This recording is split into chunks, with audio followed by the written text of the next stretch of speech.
What's your story?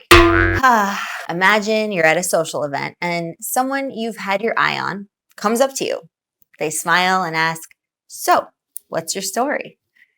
Instead of busting out something clever or impressive, you freeze, thinking, "Yikes, what is my story?"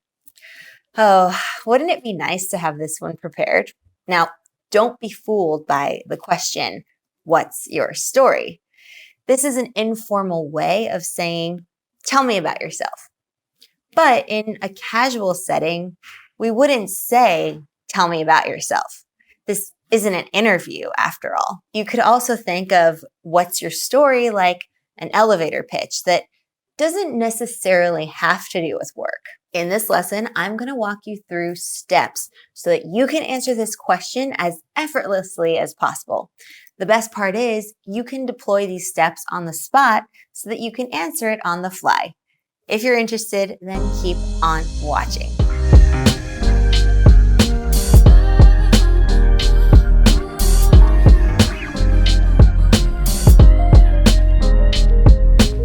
What's up, Explearners? Mary Daphne here of myexplearning.com, where we believe social skills are the key to the good life. What's the good life? It's where you call the shots, you have a crew you can count on, and you're on a mission that you care about. So, what's your story? Well, we all have one, but we aren't always prepared to tell it, which is a shame because a good personal story is the best way to launch into meaningful conversations with people who can make a real difference in your life, both personally and professionally. One approach is to memorize a little script that you can deliver at the flip of a switch. This can definitely work, but you risk sounding stale and inauthentic. I prefer a more organic approach, which is centered around 4 key questions. Where are you? Who are you speaking with? What do you want them to know about you? And what are next steps? So let's look at these 4 steps more closely to understand how to phrase your response to this question. Number 1, where are you? This one's basic, and that's on purpose. It's easier to get a flow going when you have an easy question to answer. All you need to do is to identify the physical location that you're in and tie your answer to that. For example, if you're at a cafe, alluding to using this cafe as your primary workspace is a solid launching point. You could say something like, "Well, you've caught me in my natural habitat. I run my business out of this very cafe." Or if you're at the annual office party and have met someone new, it probably makes sense to bring up something related to your job or the department you're in.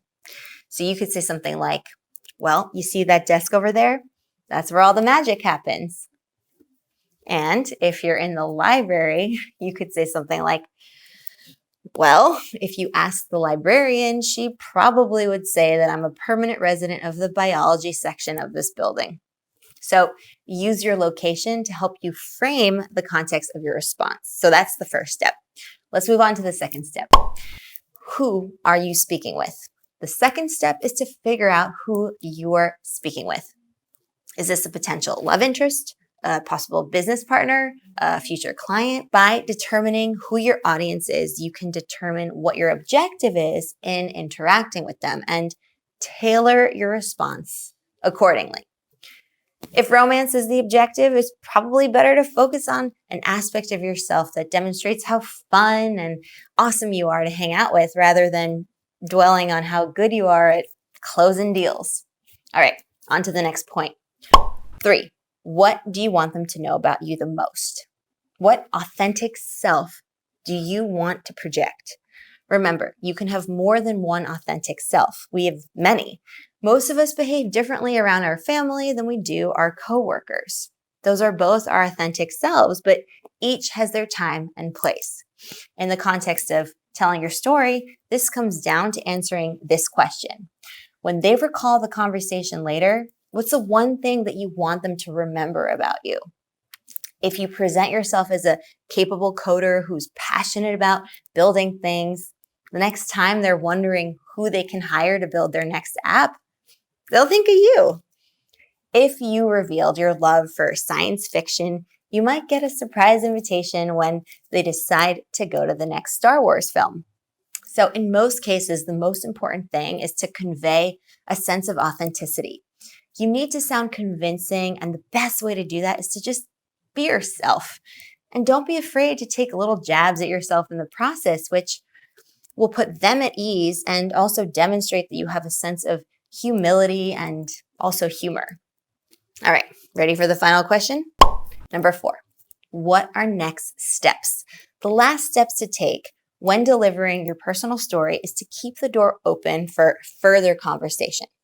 That is the key to further cultivating the relationship. Wrap it up by opening the door to hearing their story or to exploring a topic that came up during your spiel that appeared to be of interest to them. Because this keeps the conversation flowing and allows you to develop a deeper understanding of who they are and how you can help each other. Equally important, when the conversation is wrapping up, be sure to establish next steps. For example, you can allude to a future meetup, a fun opportunity, or an interesting learning experience. And an easy way to do that is with the phrase, by the way. For example, to a potential client, you might say, by the way, I'm hosting a free webinar, so if you're interested in learning more about what my web courses look like, you can join in on the live session. Or to your potential romantic interests, by the way, I signed up for a cooking class next Wednesday. If you're interested, maybe we can check it out together. Or to a professional contact that maybe you'd like to work with, you might say, by the way, if you want to see the app that I'm building, I can send you the designs of the prototype. I'd love your feedback. So, in summary, when you're crafting your what's your story, it's best to have these 4 steps in mind. Leverage your location to set the context. 2, establish your objectives by determining who it is you're speaking to. 3, choose which authentic self to project and decide what you want them to take away from the interaction. And 4, set next steps. Find an excuse to keep the conversation going, ideally with another in-person meetup. So this is my favorite way of answering what's your story because it works in literally every social setting, personal or professional. And even better, instead of giving a canned or boring response, this approach keeps things fresh. It will allow you to have the words flow from you organically and project authenticity and confidence. So no more stressing out when someone asks you what your story is, because now you have a roadmap for what to say and why. That's all from me today, Explearners. Add these strategies to your communication toolkit, try them out, and make them your own. And be sure to check out the blog post over at myexplearning.com to review the strategies and concepts discussed in this lesson today. If you enjoyed this lesson, like, comment, and share. It really helps support the Explearning community and all the hard work that goes into this channel. And if you haven't done so already, subscribe to join our tribe of Explearners. And don't forget to ring the notification bell to get all the notifications about videos we post. And I will see you in the next lesson. Happy Explearning!